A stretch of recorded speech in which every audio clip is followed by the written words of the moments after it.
was coming from the language of working with fiberglass, which is a totally different structural medium, same stuff you use to make a surfboard, and to use it to then try to make something where normally you try to be in control of what you're doing, so painting, and so here I'm trying to make something out of something which is inherently chaotic, has all this randomness, Brownian motion. You can't control the stuff. It's all these chemical reactions going on at the same time.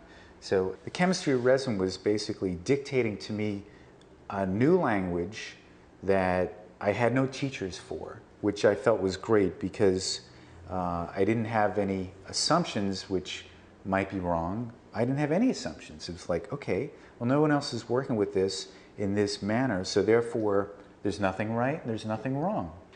What is it that resonates with people with painting that doesn't in maybe another medium?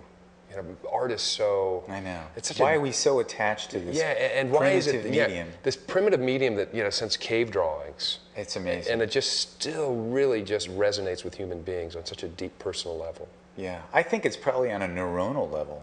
I mean, the way our brains process information, the way we look at patterns. I mean, when you think about it, the way we see things is all about how do we interpret what's going on in that jungle over there? How do we figure out that animal moving over there? And so your whole brain is hardwired for that.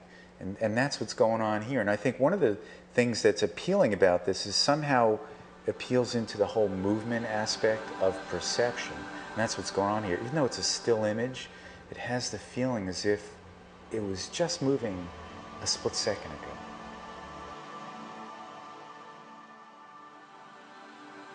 It's the tension. Yeah. You know, like you feel, normally a painting doesn't feel like it's about to move. This Right. one feels like it's either about to move or it just finished moving. It doesn't feel like it finished.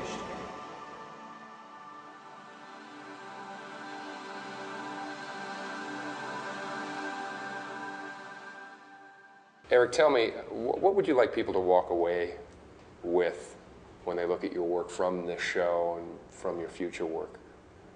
Well, I think the best work for me when I look at something is work that just poses more questions than it possibly answers. And I like my work to be such that you can stare at it and come back the next day and you'll find something different. And so I have what I call microscopic action painting in my paintings. So if you get up real close and you put a little magnifying lens on my paintings, there's this whole new world. It's like it opens up. So for me, I really feel my paintings are sort of organic, they're alive. So I like people to just look at them and then go back and look at them more and find stuff that I never even saw. That's the best thing for me because it's really there. If you look closely enough with a magnifying lens, all of a sudden you see the paint is sedimenting out of the resin and crystallizing out. I mean, it becomes this pseudo-organic thing that's growing, except it sort of stopped growing. I mean, it's frozen. There's a time frame in the life of this painting, and that's the way I look at it. Eric, I want to thank you for being on the Culture Catch, and I hope people visit your website, come down to the gallery we're in today, and much success in the future. Real pleasure. Thanks for having me. We'll see you soon on the Culture Catch. Dusty Wright.